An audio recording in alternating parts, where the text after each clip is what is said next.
नमस्कार मित्रांनो, स्वागत आहे सर्वांचं आपल्या या यूट्यूब चॅनलवर. मित्रांनो, आजच्या या सेशनमध्ये आपण शिक्षक पात्रता परीक्षा म्हणजे TET 2026साठी जो महत्त्वाचा विषय आहे बालमानसशास्त्र व अध्यापनशास्त्र या विषयावरील सुपरफास्ट 25 प्रश्नांचा सराव या ठिकाणी करणार आहोत.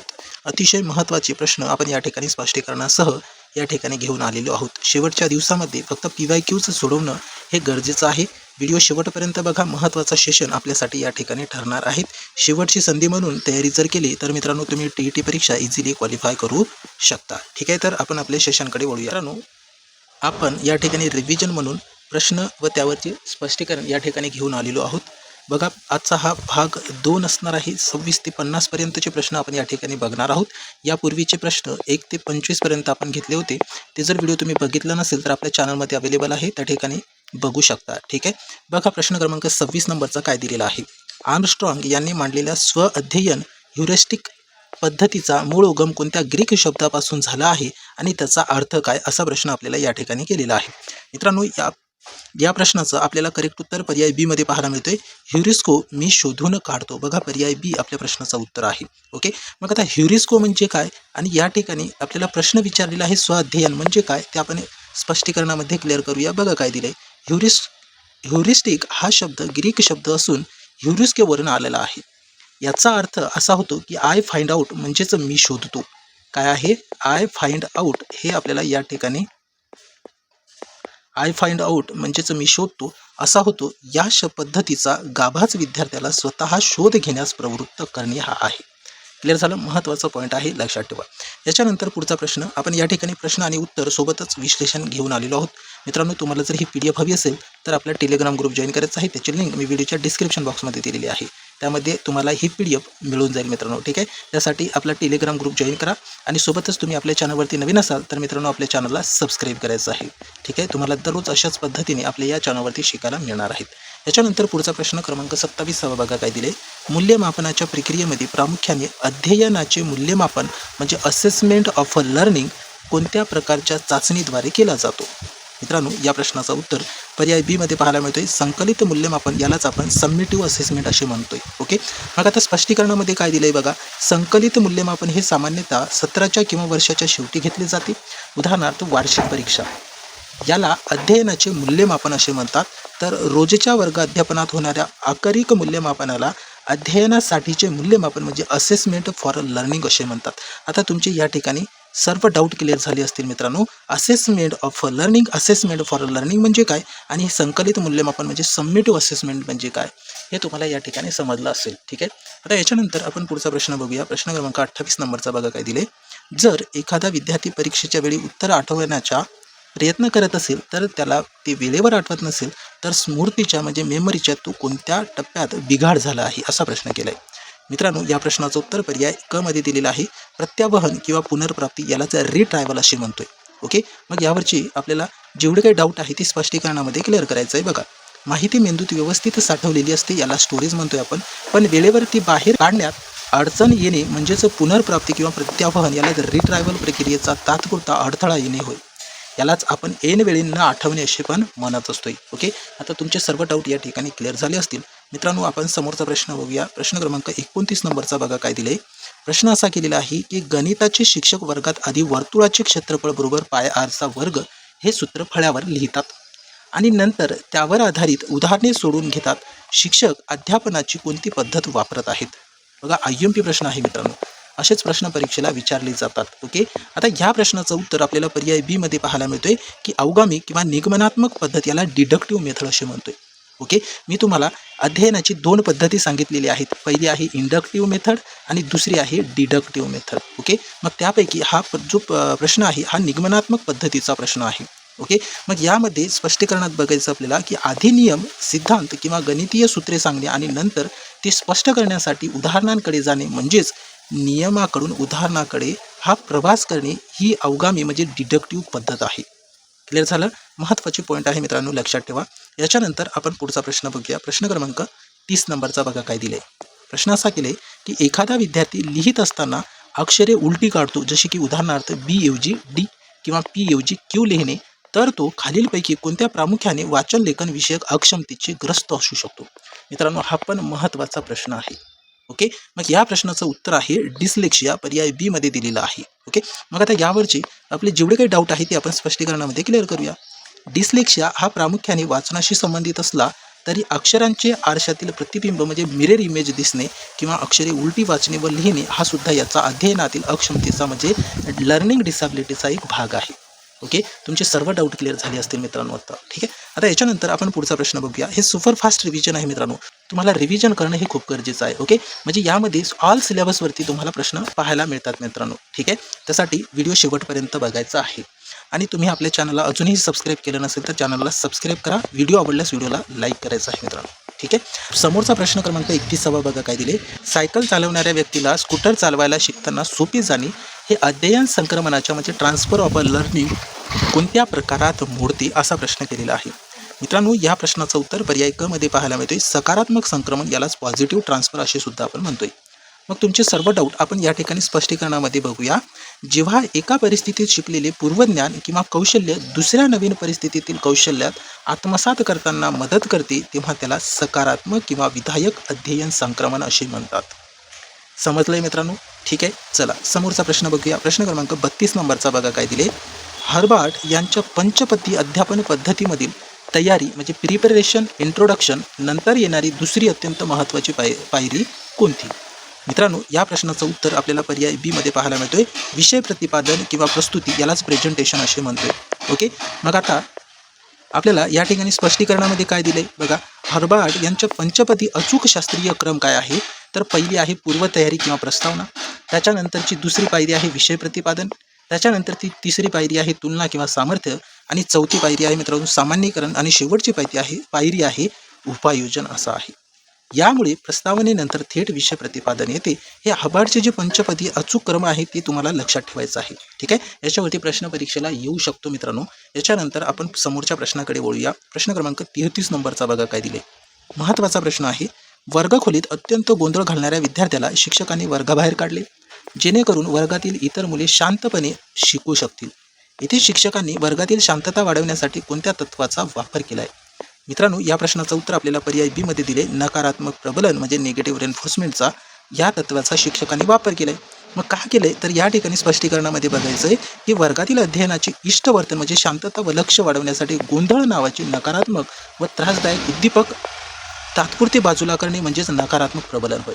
आता तुम्हाला समजलं असेल नकारात्मक प्रबलन म्हणजे काय, निगेटिव्ह रेन्फोर्समेंट म्हणजे काय. ठीक आहे, आता याच्यानंतर आपण समोरच्या प्रश्नाकडे जाऊया. प्रश्न क्रमांक 34 नंबरचा बघा काय दिले. बालकाच्या सामाजिकरणाची म्हणजे दुय्यम किंवा औपचारिक सेकंडरी सोशलायझेशन संस्था खालीलपैकी कोणती मानली जाते? तर या प्रश्नाचं उत्तर सर्वांना माहिती असेल, शाळा व मित्रमंडळ. ओके, मग स्पष्टीकरणामध्ये बघा काय दिले. कुटुंब ही सामाजिकरणाची प्राथमिक आणि मुख्य संस्था आहे. कुटुंब ही जी आहे सामाजिकरणाची प्राथमिक किंवा प्रथम संस्था आहे. त्याच्यानंतरची ही जी शाळा आणि मित्रमंडळ आहे ही सेकंडरी आहे मित्रांनो, म्हणजेच दुय्यम आहे, दुसरी आपण या ठिकाणी संस्था म्हणू शकतो. तर शाळा व प्रसारमाध्यमे, कायदे आणि सवंगडी म्हणजे मित्रमंडळ हे दुय्यम सेकंडरी किंवा औपचारिक संस्थेमध्ये येतात. क्लिअर झालं. महत्त्वाचे प्रश्न आहे आणि व्हिडिओ शेवटपर्यंत बघा, तुम्हाला या व्हिडिओचा नक्कीच फायदा होईल मित्रांनो. ठीक आहे, आणि व्हिडिओ आवडल्यास व्हिडिओला लाईक करायचं आहे. चॅनलला सबस्क्राईब केलं नसेल तर चॅनलला सबस्क्राईब करायचं आहे मित्रांनो. म्हणजेच जेव्हा आपण व्हिडिओ अपलोड करतो तेव्हा तुम्हाला काही सेकंदामध्ये व्हिडिओचे नोटिफिकेशन मिळून जातं. त्यासाठी आपल्या चॅनलला सबस्क्राईब करणं हे खूप गरजेचं आहे. ठीक आहे, आता याच्यानंतर आपण समोरचा प्रश्न बघूया. 35 नंबरचा बघा काय दिले. 1879 मध्ये लिप्झिग जर्मनी येथे मानसशास्त्राची पहिली प्रयोगशाळा स्थापन करणाऱ्या विल्यम वुंट यांना कोणत्या मानसशास्त्रीय संप्रदायाचे स्कूल ऑफ सायकोलॉजीचे जनक मानले जाते? मित्रांनो, या प्रश्नाचं उत्तर आपल्याला बी मध्ये दिलेलं आहे रचनावाद किंवा संरचनावाद असे म्हणतात. आता स्पष्टीकरणामध्ये बघा काय दिले. विल्यम वुंट आणि त्यांचे मुख्य शिष्य एडवर्ड टिचनर यांनी मानवी मनाच्या अंतर्गत रचनेचा आणि जाणीवांच्या अनुभवाचा अभ्यास करण्यासाठी रचनावाद हा संप्रदाय सुरू केला होता. ओके, याच्यानंतर आपण समोरचा प्रश्न बघूया. प्रश्न क्रमांक 36 नंबरचा बघा मित्रांनो काय दिले. एडवर्ड टोलमन यांनी उंदरावर प्रयोग करून सुप्त अध्ययन म्हणजे लेटन लर्निंग सिद्ध केले. या अध्ययनात प्राण्यांच्या मेंदूत आजूबाजूच्या परिसराचा जो नकाशा तयार केला होता त्याला टोलमन यांनी काय नाव दिले? मित्रांनो, या प्रश्नाचं उत्तर पर्याय बी मध्ये पाहायला मिळते बोधात्मक नकाशा, याला कॉग्निटिव्ह मॅप असे म्हणतोय. ओके. मग स्पष्टीकरणामध्ये बघा काय दिले की टोलमन यांच्या मते प्राणी प्रत्यक्ष बक्षीस मिळवण्यापूर्वीच केवळ परिसराचेच सहज निरीक्षण करून मेंदूत एक म्हणजे कॉग्नेटिव्ह मॅप बोधात्मक नकाशा तयार करतात जो विशिष्ट गरजेच्या वेळी अचूक प्रगट होतो. क्लिअर झालं. महत्त्वाचे पॉईंट आहे, लक्षात ठेवा मित्रांनो. ठीक आहे. याच्यानंतर आपण समोरचा प्रश्न बघूया. प्रश्न क्रमांक 37 नंबरचा बघा काय दिले. डॅनियल गोलमन यांनी भावात्मक बुद्धिमत्तेचे म्हणजे इमोशनल इंटेलिजन्सचे जे घटक सांगितले आहेत त्याच्यामध्ये स्वतःच्या भावनावर ताबा ठेवण्याच्या क्षमतेला काय म्हणतात? या प्रश्नाचं उत्तर पर्याय बी मध्ये दिलेलं आहे. आत्मनियमन, याला सेल्फ रेग्युलेशन असे म्हणतो आपण. आता स्पष्टीकरणामध्ये बघा काय दिले की स्वतःच्या भावना ओळखणे म्हणजे आत्मजागृती, तर राग, चिंता, भीती किंवा अति आनंद या भावनांवर योग्य ताबा ठेवून परिस्थितीनुसार त्यांचे व्यवस्थापन करणे म्हणजेच आत्मनियमन, सेल्फ रेग्युलेशन होय. आता तुमचे सर्व डाऊट या ठिकाणी क्लिअर झाले असतील मित्रांनो. ठीक आहे. तर समोरचा प्रश्न बघूया. प्रश्न क्रमांक 38 नंबरचा बघा काय दिलेला आहे. शिक्षकाच्या कोणत्या अध्यापन शैलीमध्ये टीचिंग स्टाईलमध्ये वर्गातील संपूर्ण सत्ता केवळ शिक्षकाच्या हातात असते आणि विद्यार्थ्यांचे स्वातंत्र्य पूर्णपणे नाकारले जाते? मित्रांनो, या प्रश्नाचं उत्तर पर्याय बी मध्ये दिलेलं आहे. हुकुमशाही, याला अधिकारशाही. आता मित्रांनो, स्पष्टीकरणामध्ये बघायचं काय दिलेलं आहे. अधिकारशाही किंवा हुकुमशाही पद्धतीत शिक्षक हाच वर्गाचा एकमेव केंद्रबिंदू असतो. हे निगेटिव्ह आहे. याच्यामध्ये हे जे शिक्षक केंद्रबिंदू आहे हे निगेटिव्ह आहे. तो वर्गात अत्यंत कठोर आणि एकतर्फी नियम लावतो, यामुळे विद्यार्थ्यांना प्रश्न विचारण्याचे स्वातंत्र्य नसते. मित्रांनो, याच्यामध्ये विद्यार्थी हा केंद्रबिंदू असायला पाहिजे. विद्यार्थी काय केंद्रबिंदू असायला पाहिजे. म्हणजे चाइल्ड सेंट्रल एज्युकेशन याच्यामध्ये CCE मध्ये मित्रांनो एज्युकेशन हा विद्यार्थी केंद्रित असायला पाहिजे असं त्यांनी सांगितलेलं आहे. ठीक आहे. त्याच्यानंतर आपण समोरचा प्रश्न बघणार आहोत. 39 नंबरचा बघा काय दिले. जॉन ड्यूई यांनी प्रगतिशील शिक्षणाचा प्रसार करण्यासाठी अमेरिकेत कोणत्या प्रयोगशाळा व शाळांची स्थापना केली होती? मित्रांनो, या प्रश्नाचं उत्तर आपल्याला पर्याय अ मध्ये दिलेलं आहे. Laboratory school. ओके. आता स्पष्टीकरणामध्ये बघायचं काय दिले. शिकागो विद्यापीठात जॉन ड्यूई यांनी 1896 मध्ये युनिव्हर्सिटी एलिमेंटरी स्कूल म्हणजे स्कूल लॅब सुरू केले, जिथे मुलांच्या नैसर्गिक आवडीनिवडीनुसार कृतीद्वारे शिक्षण आणि लोकशाही मूल्यांचा प्रत्यक्ष सराव केला जाईल. ठीक आहे. महत्त्वाचा प्रश्न आहे. याच्यानंतर आपण पुढचा प्रश्न बघूया. प्रश्न क्रमांक 40 नंबरचा बघा काय दिलेला आहे. भूमितीमधील प्रमेय म्हणजे थेरम शिकवताना शिक्षक आधी मुख्य सिद्धांतात किंवा नियम सांगतात आणि नंतर तो वेगवेगळ्या उदाहरणांनी सिद्ध करतात. ही अध्यापनाची कोणती पद्धत आहे? मित्रांनो, महत्त्वाचा प्रश्न आहे. उपाययोजनात्मक प्रश्नच परीक्षेला येणार आहेत. ओके. त्यासाठी अशा पद्धतीचे आपण प्रश्न घेतलेले आहेत जे परीक्षेसाठी महत्त्वाचे आहे. ओके. असेच प्रश्न तुम्हाला दररोज आपल्या या यूट्यूब चॅनलवरती पाहायला मिळणार आहेत. मग दररोज शिकण्यासाठी आपल्या यूट्यूब चॅनलला तुम्हाला सबस्क्राईब करायचं आहे. सबस्क्राईब केल्यानंतर तुम्हाला जेव्हा आपण व्हिडिओ अपलोड करतो तेव्हा काही सेकंदामध्ये त्याचे नोटिफिकेशन येऊन जातं मित्रांनो. ठीक आहे. त्यासाठी चॅनलला सबस्क्राईब करून ठेवा. मग आता या प्रश्नाचं उत्तर काय आहे तर पर्याय बी मध्ये पाहायला मिळतोय. अवगामी पद्धत, यालाच डिडक्टिव्ह मेथड म्हणतोय. मग स्पष्टीकरणामध्ये बघा काय दिले की ही पद्धत सामान्य सिद्धांताकडून विशिष्ट उदाहरणाकडे म्हणजे जनरल टू स्पेसिफिक प्रवास करते. गणिताची कठीण सूत्रे किंवा व्याकरणाचे क्लिष्ट नियम आधी सांगणे हा अवगामी पद्धतीचा एक मुख्य गाभा आहे. तुमचे सर्व डाऊट या ठिकाणी क्लिअर झाले असतील मित्रांनो. तर आपण समोरचा प्रश्न बघूया. प्रश्न क्रमांक 41 नंबरचा बघा काय दिले. लॉरेन्स कोहलबर्ग यांच्या नैतिक विकास सिद्धांतानुसार समाजाचे नियम व कायदे पाळणे हे माझे परम कर्तव्य आहे, ही जाणीव असणारा बालक नैतिकतेच्या कोणत्या स्तरावर असतो? मित्रांनो, लॉरेन्स कोहलबर्ग यांनी नैतिक विकास सिद्धांत म्हणजे मॉरल डेव्हलपमेंट थेरी मांडलेली आहे. हे सर्वांना माहिती आहे. ठीक आहे. मग या थेरीमध्ये त्यांनी 3 लेवल सांगितलेले आहेत. 3 लेवल सांगितलेले आहे आणि प्रत्येक लेवलमध्ये 2-2 स्टेजेस आहेत. ठीक आहे. मग याच्यापैकी आपल्याला विचारले की ते नैतिकतेच्या कोणत्या स्तरात असतो, तर आपल्या प्रश्नाचं पर्याय बी या ठिकाणी उत्तर आहे. पारंपरिक स्तर, यालाच कन्व्हेन्शनल लेवल म्हणतोय.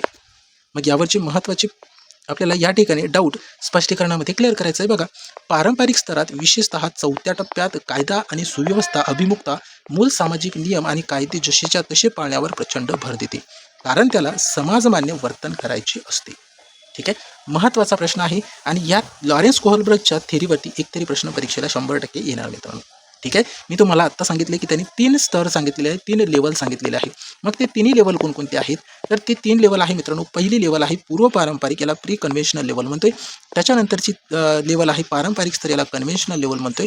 त्याच्यानंतरची तिसरी लेवल आहे उत्तर पारंपरिक स्तर, याला पोस्ट कन्व्हेन्शनल लेवल म्हणतोय. हे तिन्ही स्तर तुम्हाला लक्षात ठेवायचे आहे. याच्यावरती प्रश्न 100% येणार. मग प्रत्येक लेवलला 2-2 तुम्हाला पाहायला मिळते, तर स्टेजेस पाहायला मिळतात. या ठिकाणी पण 2 स्टेजेस, असे एकूण किती स्टेजेस आहे मित्रांनो तर 6 स्टेजेस आहे. ठीक आहे. लक्षात ठेवा. महत्त्वाचं या ठिकाणी आपण शॉर्टमध्ये डिस्क्रिप्शन बघितलं आहे. याच्यानंतर आपण समोरचा प्रश्न बघूया. प्रश्न क्रमांक 42 नंबरचा बघा काय दिले. अल्फ्रेड बिनेट आणि सायमन यांनी 1905 मध्ये पहिली बुद्धिमापन चाचणी तयार केली. या चाचणीत सुधारणा करून बुद्ध्यांक म्हणजे IQ शोधण्याचे एक अचूक सूत्र कोणी दिलेले आहे. मग सूत्र काय आहे तर मी तुम्हाला सांगितलेलं आहे. आपण शॉर्ट व्हिडिओ पण यावरती तयार केलेला आहे. MA/CA गुणिले 100 हे बुद्ध्यांक काढण्याचं एक सूत्र आहे मित्रांनो. लक्षात ठेवा. या सूत्रावरती प्रश्न येऊ शकतो किंवा याच्यावरती एक उदाहरण सुद्धा देऊ शकतात. ठीक आहे, त्यासाठी लक्षात ठेवायचं आहे. ओके, मग आता या ठिकाणी आपल्या प्रश्नाचं उत्तर पर्याय बी मध्ये दिलेलं आहे. लुईस टर्मन यांनी ही संकल्पना मांडलेली आहे. बुद्ध्यांकाची मूळ संकल्पना MA/CA गुणिले 100 1992 मध्ये जर्मन मानसशास्त्रज्ञ विल्यम स्टर्न यांनी मांडलेली आहे. पण त्याला 100ने गुणून त्याचे अचूक व्यावहारिक सूत्रात रूपांतर करण्याचे काम 1916 मध्ये टर्मन आणि स्टॅनफोर्ड बिनेट या चाचणीत केली आहेत. मित्रांनो, हे महत्त्वाचे या ठिकाणी आपण स्पष्टीकरणामध्ये मुद्दे घेतलेले आहेत. ओके, लक्षात ठेवायचं आहे. ओके, याच्यानंतर आपण समोरचा प्रश्न बघूया. प्रश्न क्रमांक 43 नंबरचा बघा काय दिलेला आहे. एका विद्यार्थ्याला दुकानात गेल्यावर पैशांची देवाणघेवाण करताना, हिशोब करताना आणि संख्याची बेरीज वजाबाकी करताना तीव्र अडचण येते. तो कोणत्या विकाराने ग्रस्त आहे असा प्रश्न केलेला आहे. मित्रांनो, या प्रश्नाचं उत्तर आपल्याला पर्याय बी मध्ये पाहायला मिळतो. डिस्कॅल्क्युलिया म्हणजे कॅल्क्युलेशनच्या संदर्भात जर तुम्हाला प्रश्न विचारलेला असेल तर तो विकार, ती अध्ययन अक्षमता कशाशी संबंधित आहे तर कॅल्क्युलेशन डिस्कॅल्क्युलिया याच्याशी संबंधित आहे असं लक्षात ठेवा. ओके, मग ग्राफिया म्हणजे डिस्ग्राफिया हे कशाशी संबंधित आहे तर मित्रांनो हे लिहिण्याशी संबंधित आहे. ठीक आहे, हे लक्षात ठेवा. आता या ठिकाणी स्पष्टीकरणामध्ये बघायचं काय दिले. कॅल्क्युलिया हा शब्द थेट गणितीय मोजण्याशी संबंधित आहे. मूलभूत गणितीय क्रिया, अंक, पाढे, चिन्हे समजून घेण्यातील गंभीर दोषाला डिस्कॅल्क्युलिया असे म्हटले जाते. ठीक आहे, महत्त्वाचं आपण या ठिकाणी घेतलेला आहे मित्रांनो. याच्यानंतर आपण समोरचा प्रश्न बघूया. प्रश्न क्रमांक 44 नंबरचा बघा काय दिले. गिल्फर्ड यांनी बुद्धिमत्ता विषयक उपपत्तीमध्ये सर्जनशीलतेचा म्हणजे क्रिएटिव्हिटी संबंध प्रामुख्याने कोणत्या प्रकारच्या विचार प्रक्रियेशी जोडला आहे असा प्रश्न केलेला आहे. या प्रश्नाचं उत्तर आपल्याला पर्याय बी मध्ये दिलेला आहे. अपसारी विचार याला डायव्हर्जंट थिंकिंग असे म्हणतो. मग आता स्पष्टीकरणामध्ये बघायचं काय दिले की अपसारी विचार डायव्हर्जंट थिंकिंग म्हणजे कोणत्याही एका समस्येवर किंवा प्रश्नावर वेगवेगळ्या दिशांनी अनेक नाविन्यपूर्ण व स्वतंत्र उत्तर शोधणे हीच प्रक्रिया मुलांमध्ये एक मूळ सर्जनशीलता निर्माण करते असं या ठिकाणी दिलेलं आहे. ओके, म्हणजे डायव्हर्जंट थिंकिंग नेमकं काय आहे ते आपल्याला या ठिकाणी स्पष्टीकरणामध्ये समजले असेल आणि तुमचे सर्व डाऊट क्लिअर झाले असतील मित्रांनो. ओके, यानंतर आपण समोरच्या प्रश्नाकडे जाऊया. प्रश्न क्रमांक 45 नंबरचा बघा काय दिलेला आहे. बेंजामिन ब्लूम यांच्या सुधारित वर्गीकरणानुसार रिवाइज ब्लूम टॉक्सॉनॉमी 2001 ज्ञानात्मक क्षेत्रातील सर्वोच्च स्तर कुणाला मानला जातो. या प्रश्नाचं उत्तर पर्याय बी मध्ये दिलेलं आहे. निर्मिती, सृजन म्हणजे क्रिएटिंगला त्यांनी सर्वोच्च स्तर मानलेला आहे ब्लूम टॉक्सॉनॉमी या वर्गीकरणामध्ये. मग स्पष्टीकरणात बघायचं काय दिले तर 1956च्या मूळ वर्गीकरणात मूल्यमापन हा सर्वोच्च स्तर होता. परंतु 2001 मध्ये अँडरसन आणि क्रॅथवॉल यांनी केलेल्या सुधारित आवृत्तीत निर्मिती करणे म्हणजे क्रिएटिंग हा सर्वोच्च स्तर ठरवण्यात आला असून मूल्यमापन हा 5वा स्तर झाला आहे. मित्रांनो, हे याच्यामध्ये जेवढे काही बदल झालेला आहे ते तुम्ही लक्षात ठेवा. याच्यावरती प्रश्न 100% परीक्षेला येऊ शकतो. ओके, याच्यानंतर आपण समोरच्या प्रश्नाकडे जाऊया. प्रश्न क्रमांक 46 नंबरचा बघा काय दिले. वर्गात पाठाच्या सुरुवातीला शिक्षकाने विचारलेले प्रश्न विद्यार्थ्यांच्या कोणत्या घटकावर आधारित असायला हवे. वर्गात पाठाच्या सुरुवातीला शिक्षकाने विचारलेले प्रश्न विद्यार्थ्यांच्या कोणत्या घटकावर आधारित असायला पाहिजे असा प्रश्न केले. मित्रांनो, महत्त्वाचा प्रश्न आहे. या प्रश्नाचा उत्तर पर्याय बी मध्ये दिलेला आहे. पूर्वज्ञानावर म्हणजे प्रिव्हियस नॉलेजवर आधारित असायला पाहिजे. मग स्पष्टीकरणामध्ये बघा काय दिले. त्या अध्यापनाचे महत्त्वाचे सूत्र ज्ञाताकडून अज्ञाताकडे अशी आहे. त्यामुळे नवीन कठीण धडा शिकण्यापूर्वी मुलांचे पूर्वज्ञान तपासण्यासाठी आणि पाठाची अचूक पार्श्वभूमी तयार करण्यासाठी प्रश्न विचारले जातात. आता तुमचे सर्व डाऊट या ठिकाणी क्लिअर झाले असतील मित्रांनो. तर आपण पुढचा प्रश्न बघूया. प्रश्न क्रमांक 47 नंबरचा. आजचा हा सेशन आपल्यासाठी खूप महत्त्वाचा होता मित्रांनो, कारण या सेशनमध्ये आपण उपयोजनात्मक प्रश्न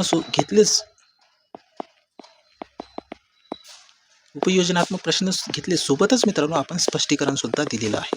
ठीक आहे, त्यासाठी तुम्ही जर दररोज अशाच पद्धतीने तुम्हाला शिकायचं असेल तर मित्रांनो आपल्या चॅनलला सबस्क्राईब करायचं आहे. म्हणजे जेव्हा आपण व्हिडिओ अपलोड करतो तेव्हा तुम्हाला काही सेकंदामध्ये व्हिडिओचे नोटिफिकेशन मिळून जाते. त्यासाठी आपल्या चॅनलला सबस्क्राईब करणं हे खूप गरजेचं आहे.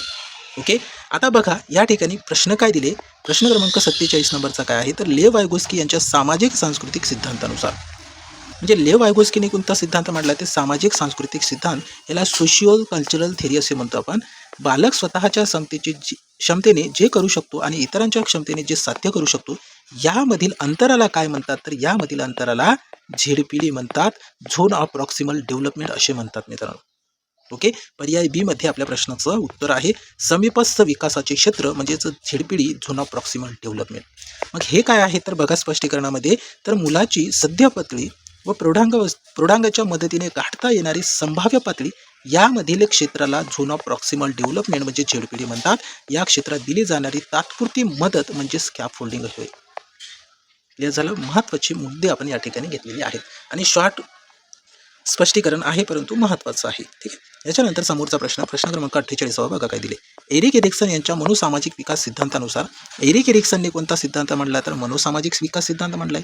याच्यानुसार किशोरवयीन मुलांसमोर प्रामुख्याने कोणता मानसिक संघर्ष उभा राहतो. या प्रश्नाचं उत्तर आपल्याला पर्याय क मध्ये दिलेलं आहे तादात्म्य शोधणे विरुद्ध भूमिका गोंधळ म्हणजे आयडेंटिटीवरचे रोल कन्फ्युजन.